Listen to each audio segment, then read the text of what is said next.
Friends, कैसे हो आप लोग? आई होप आप लोग अच्छे होंगे। आज से हम स्टार्ट करने जा रहे हैं क्लास 12 के फिजिक्स का हिंदी मीडियम का बैच, जिसमें आज हम पढ़ेंगे क्लास 12 का एक चैप्टर इलेक्ट्रोस्टैटिक्स के बारे में। इलेक्ट्रोस्टैटिक्स में दो पार्ट होते हैं, electric charge and electric field, दूसरा electric potential and electric capacitance. तो आज हम पढ़ेंगे इलेक्ट्रिक चार्ज और इलेक्ट्रिक फील्ड के बारे में। Electric charge and electric field में आज हम कुछ इंपॉर्टेंट प्रश्न के बारे में बात करेंगे। तो आज का मेरा पहला क्वेश्चन होगा, विद्युत फ्लक्स क्या है और इसकी सहायता से गॉस के प्रमेय का व्यंजक प्राप्त करेंगे। तो आप लोगों को लिखना है विद्युत फ्लक्स क्या है, विद्युत फ्लक्स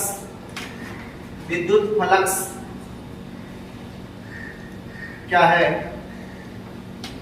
विद्युत फ्लक्स क्या है, इसकी सहायता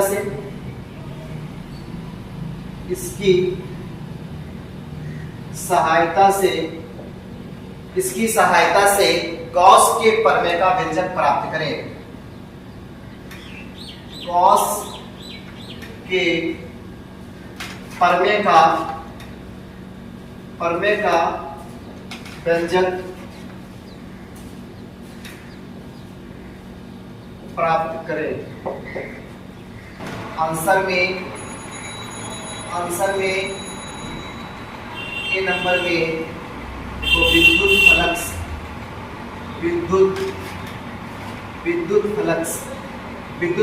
लिखकर डैश दो। विद्युत फ्लक्स इलेक्ट्रिक फ्लक्स, विद्युत फ्लक्स इलेक्ट्रिक फ्लक्स। देखो इलेक्ट्रिक फ्लक्स कहते किसको है, तो किसी सतह से गुजरने वाली कुल विद्युत बल रेखाओं की संख्या को विद्युत फ्लक्स कहा जाता है। ठीक है, तो लिखो किसी सतह से गुजरने वाली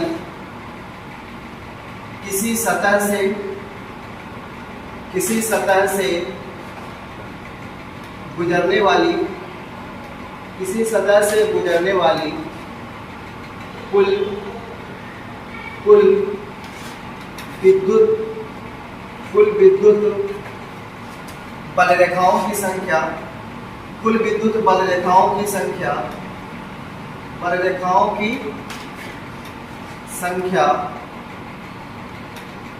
कोमा दो, विद्युत फ्लक्स कहलाता है।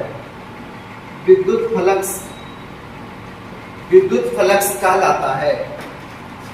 फ्लक्स कहलाता है। ठीक है, किसी सतह से गुजरने वाली कुल विद्युत बल रेखाओं की संख्या विद्युत फ्लक्स कहलाता है। पैराग्राफ को चेंज करो, लिखो इसे फाई ई द्वारा, फाई ई मींस इलेक्ट्रिक, इसे बोलेंगे इलेक्ट्रिक और फाई से होगा फ्लक्स। इसे फाई ई द्वारा सूचित किया जाता है। इसे फाई ई द्वारा सूचित किया जाता है। देखो इसका एसआई मात्रक,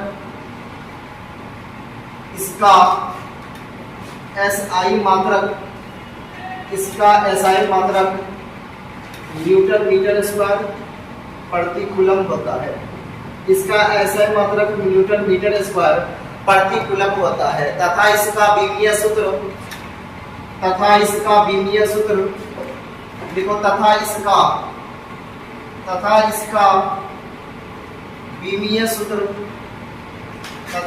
बीमीय सूत्र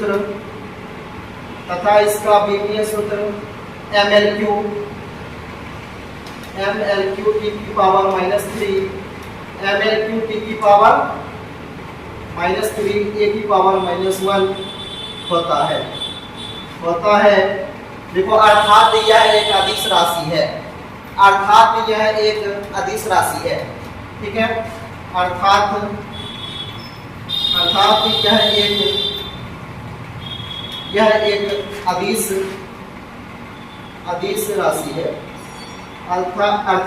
एक अदिश राशि है। इतना लिख लेना है। और उसके नीचे देखो एक फिगर को अभी हम समझाएंगे। उसके नीचे लिखना है, चित्र में लिखना है। सभी बच्चे को पहले समझना है। सपोज ये मेरा एक सरफेस है, ये मेरा एक सरफेस हुआ, ये इसको हम कहेंगे सरफेस, ये मेरा सरफेस हुआ, ठीक है।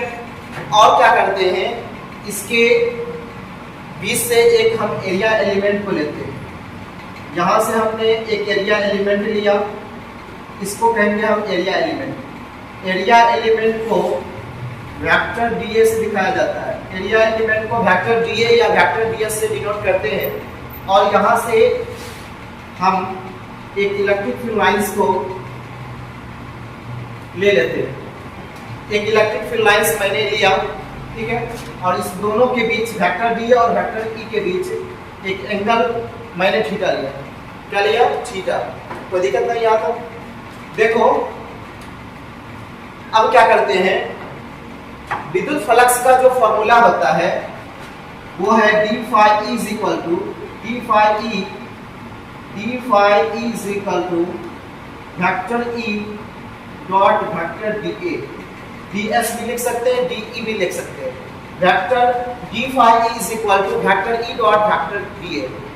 अब हम क्या करेंगे, इसमें बोथ साइड इंटीग्रेट कर देंगे, बोथ साइड इंटीग्रेट करेंगे तो देखो इसमें जो इंटीग्रेट होगा वो क्लोज इंटीग्रल होगा, क्लोज इंटीग्रल।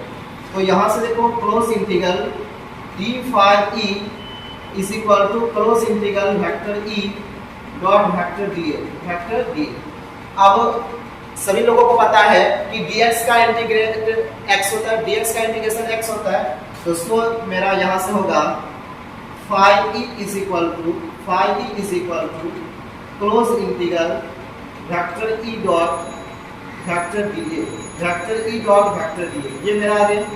और देखो यहाँ से, या तुम इस फॉर्मूला को और भी आगे बढ़ा सकता है, यहाँ से न्यूमेरिकल इसी फॉर्मूला पे बनता है फाई ई।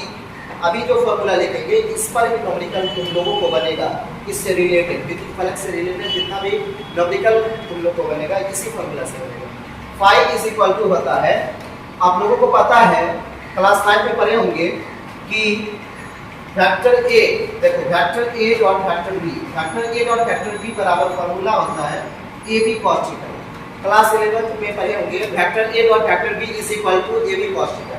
तो देखो यहाँ से phi E is equal to होगा ई डी ए, यहाँ डॉट है, डॉट में कॉस लगाते हैं, ठीक है ना, डॉट में कॉस लगाएंगे तो फाई इज इक्वल टू हो जाएगा E D A cos theta, E D A cos theta, ठीक है। जहाँ पे मेरा ये फाई ई है इलेक्ट्रिक फ्लक्स, ये मेरा हो जाएगा इलेक्ट्रिक फ्लक्स, ये मेरा इलेक्ट्रिक फ्लक्स होगा।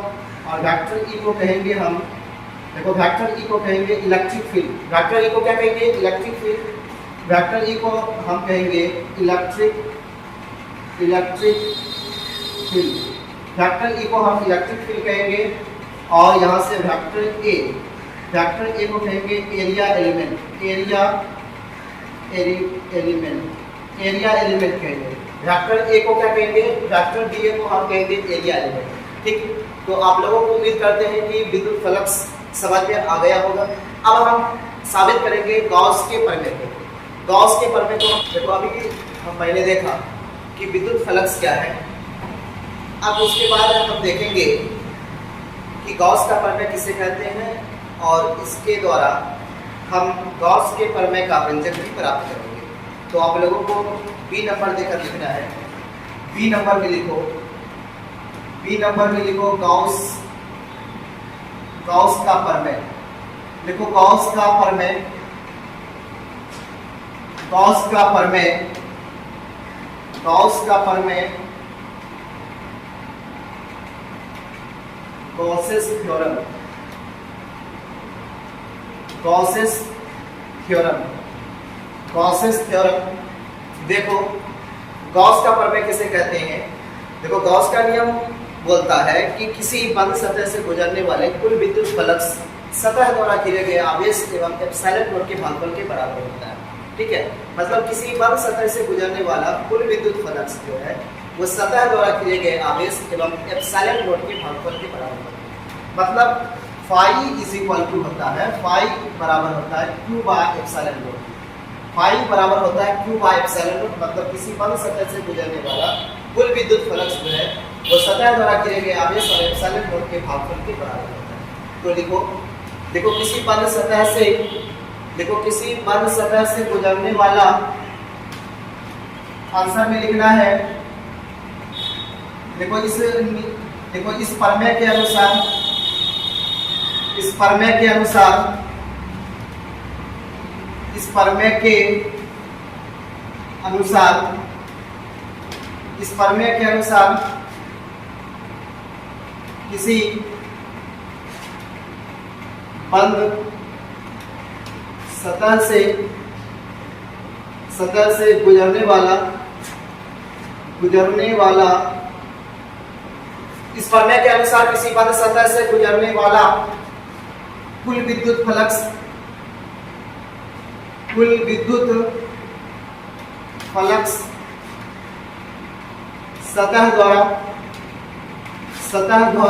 सतह द्वारा घिरे गए आवेश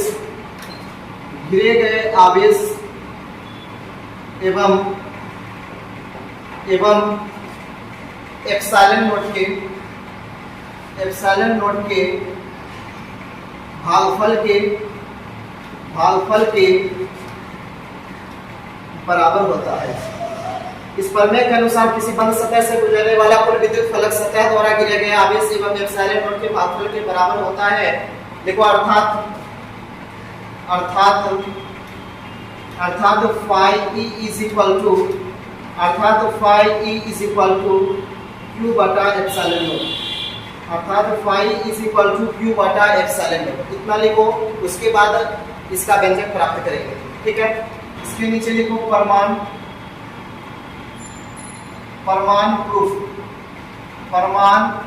प्रूफ लिखना है।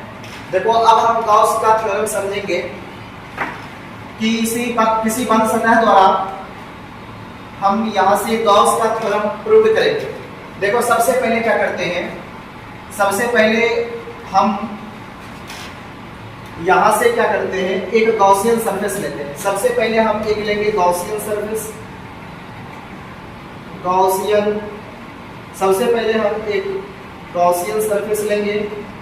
ये मेरा हुआ गॉसियन सरफेस और ये पॉइंट समझो O है और इस पर प्लस Q चार्ज, ये पॉइंट O मेरा हुआ और यहाँ से प्लस Q चार्ज, इसका रेडियस मैंने R माना, ये पॉइंट P हुआ।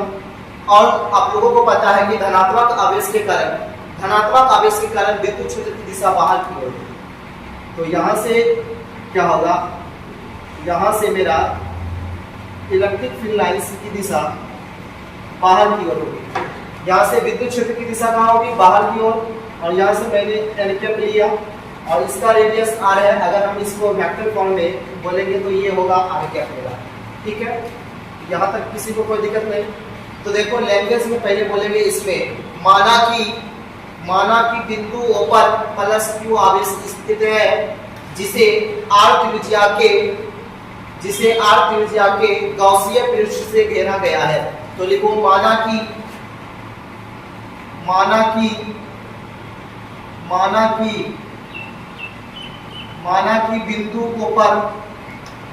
बिंदु O पर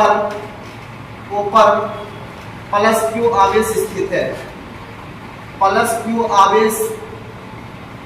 स्थित है, देखो माना कि बिंदु O पर प्लस Q आवेश स्थित है जिसे R त्रिज्या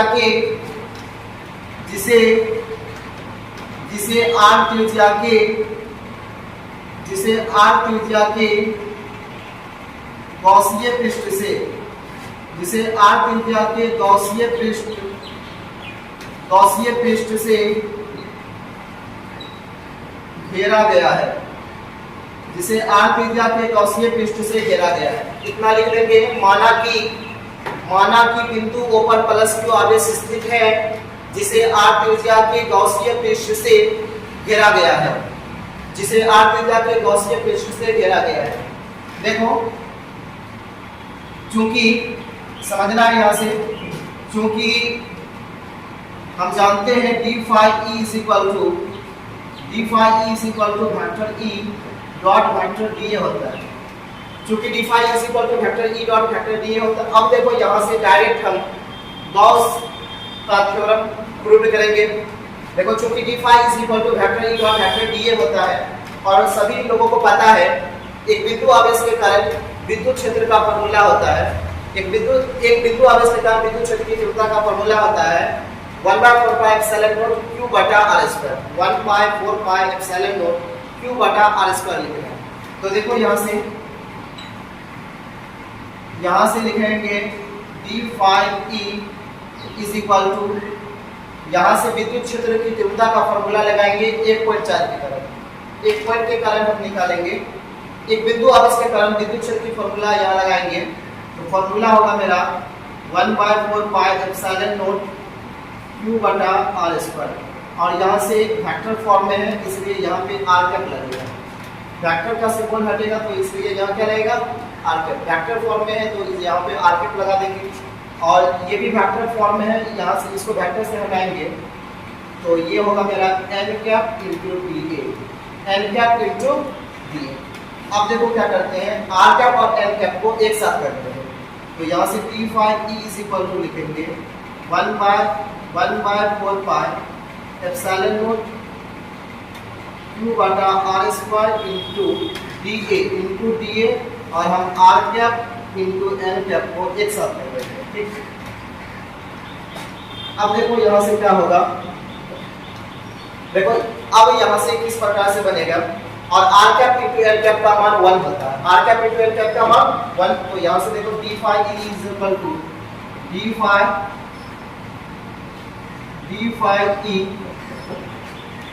e इज इक्वल टू होगा मेरा 1/4 pi epsilon naught into q बटा r स्क्वायर इंटू dA, और बाबू देखो यहाँ से r cap into l cap का मान हम यहाँ पे पुट कर देंगे और लिख देंगे, चूंकि r cap into n cap is equal to 1 होता है, r cap into l cap is equal to 1। देखो अब यहाँ से क्या करेंगे, बोथ साइड इंटीग्रेट कर देंगे, बोथ साइड इंटीग्रेट, तो यहाँ पर जो है क्लोज इंटीग्रल होगा, तो यहाँ से इंटीग्रेट करेंगे close integral d phi e, close integral d phi e is equal to, ये मेरा कांस्टेंट टर्म हुआ, इसको बाहर कर लेंगे तो 1/4 pi epsilon naught into q बटा r स्क्वायर, क्लोज इंटीग्रल यहाँ से हो जाएगा मेरा dA, क्लोज इंटीग्रल क्या हो जाएगा dA हो जाएगा। तो देखो अब सभी को पता है dx का इंटीग्रेट क्या होता है, dx का इंटीग्रेट x होता है, तो यहाँ से यहाँ पर phi e x का काम करेगा, तो phi dx का इंटीग्रेट x होगा, phi बराबर 1/4 pi epsilon not, 1/4 pi epsilon naught q बटा r स्क्वायर इंटू, और देखो dx का इंटीग्रेट x बोले तो a, यहाँ से a होगा, कोई दिक्कत नहीं, और यहाँ से a का मतलब हुआ एरिया, तो यहाँ पर area of circle, area of square लगाएंगे, तो गोला का क्षेत्रफल क्या होता है 4 पाई r स्क्वायर, तो देखो यहाँ से phi e is equal to 4 pi epsilon naught into q बटा r स्क्वायर इंटू a के लिए लिखेंगे 4 pi r square, area of sphere मेरा 4 पाई r स्क्वायर होता है। देखो यहाँ से r स्क्वायर से r स्क्वायर कैंसिल आउट हो जाएगा, 4 पाई कैंसिल आउट, तो so phi e is equal to q upon मेरा एप्सिलॉन नॉट रहेगा, ठीक है, यही हमको लाना था, यही रूट हो गया, ठीक है, इतना लिख देंगे तो मेरा 5 नंबर आ जाएगा, कोई दिक्कत नहीं आता। तो गॉस का प्रमेय समझने में किसी को कोई प्रॉब्लम अगर है तो आप लोग बताइए। तो कल से क्या करेंगे, कल से हम पहला चैप्टर स्टार्ट करने वाले हैं, कल से, ठीक है, याद रखना है। तो यदि आप लोगों को ये वीडियो अच्छा लग रहा है, पसंद आया ये वीडियो, तो आप लोग चैनल को मेरे सब्सक्राइब कर लीजिए, और कल से जो हम वीडियो अपलोड करेंगे वो सारा वीडियो आप लोगों के पास सबसे पहले पहुंच जाएगा, ठीक है। ज़्यादा से ज़्यादा इस वीडियो को शेयर कीजिए दोस्तों में, और ये नहीं समझना है